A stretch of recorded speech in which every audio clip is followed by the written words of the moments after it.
All right, guys, what's going on? Welcome back to Top Line. It's your boy Chris, and well, ladies and gentlemen. All right, so amidst the LeBron, LeBron getting the record and all of that, guys. The Lakers loss put them at a big deficit, as far as the playoffs, and I didn't really talk about it because I stand on what I said, but I just wanted to make sure that for that moment I give LeBron his. I give him his well-deserved, salute, however you want to call it. But looking back at that game, man, first of all, Russell Westbrook and Darvin Ham. Now, when that first came out, I heard it was Phil Handy that Russ got into it with. Then I heard it was Darvin Ham. Because Russell Westbrook decided to stay in the game after he was subbed out. Now, and this according to Woj. Now, Woj, of course, said that, after they dabbed up, they pieced it up. No. You're not finna show me up on the court and then think everything is cool. I think the trade deadline, all the trade talks around the Russ starting to get to him. First of all, you don't tell your coach not to sub you out. Like, it felt like the conversation, according to reports, y'all can go read them yourself, so you can't say Chris making up stuff. But according to reports, they was going at each other in the locker room, and it got heated. Like, nothing physical, nothing like that. But, verbally. See, the thing to me is, and people will say, I don't even want to say it, but I'm going to say it because that's what I do. As much credit as I give Russ for giving it his all last night, I can count at least 5 times when he killed the momentum of their team. And I'm not, and listen, and people will say, oh, you bashing Russ. No. For one, Russ has been in the league too damn long to be that unprofessional. Bro, it ain't all about you. If your coach tell you to come out the game, come out the game, dog. It ain't no ifs, ands, or buts about that. Because not only are you being defiant to your coach, but you're also sending the wrong message to others. You're also sending the wrong message to the young buck. What you think of Rui or Max Christie or something looking at that saying? See, the part I have a problem is, I got a problem when we pick and choose when we want to be leaders. Now, I always looked at, first of all, let me say this, and I stand on this. Russell Westbrook was my favorite player in the NBA when Kobe left the league.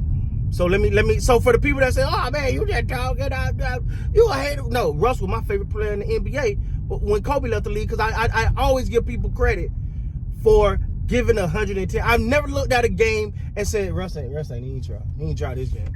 At the point, I had never seen a game where I didn't thought, yo, that man, he going for it, bro. He trying. You can't give it. Damn sure ain't gonna be from a lack of effort.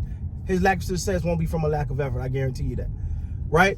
It never was a game I said that, so I'm a fan of that type of work. If you notice me, and you notice how I move, the one thing you always notice, I'm a big fan of those try-hard guys. I'm a big fan of Austin Reeves and Alex Caruso and Chris Boucher and the OG Ananobis. I'm a fan of these guys. Not necessarily because they're just so great, but they put the work, they grind, they go hard. You don't see them being lazy, right? So Russ was one of those same guys, and I just loved it. I just loved his mentality. It was always giving 110.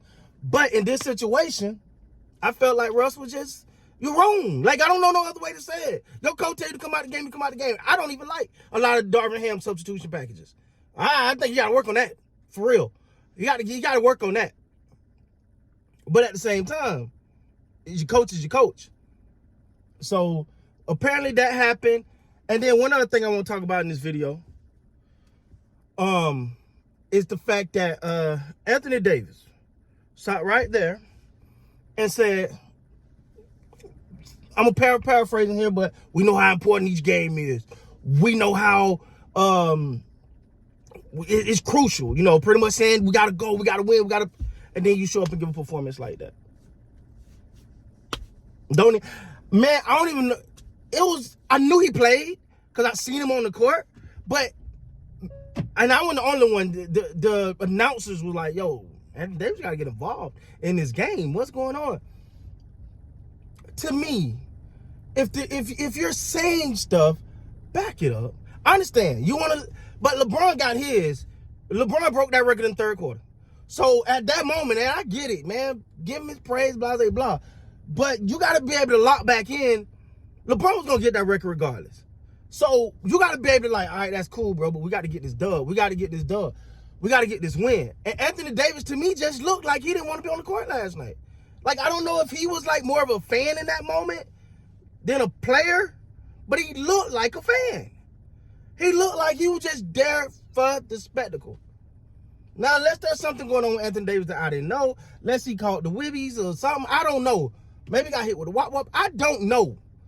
But tonight, I was so last night, I was so disappointed in the fact that Anthony Davis just did not seem like a guy who really wanted to be there. He felt like he felt like one of the guys. It looked to me like he felt like one of the guys that was sitting on the bench and just watching everything happen. He just didn't feel like he was into it. And to me personally, just being honest, Anthony Davis one of the biggest mysteries of the NBA, dog. I'm gonna be honest with you, because this man can turn it on like very few can. Anthony Davis can turn it on when he gets his mind right, when he's locked in, when he's focused. He is damn near unstoppable. When he locks in, he is almost unstoppable, man. It'd be very hard to stop him. He can be the defensive anchor. He can be the scoring lead. And I'm not asking him to do all this on a regular basis. I'm just saying the things he's capable of. He can lead a team. He can lead. Anthony Davis, when focused and healthy, can lead a team.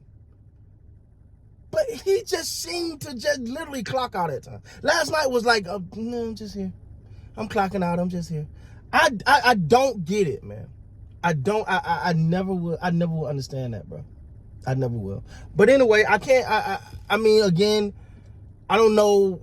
The Lakers look like they've dug themselves in a hole on games they gotta win. I hope getting this whole LeBron breaking this record behind them can now, let that rest and kind of zone back in a little bit. Because I don't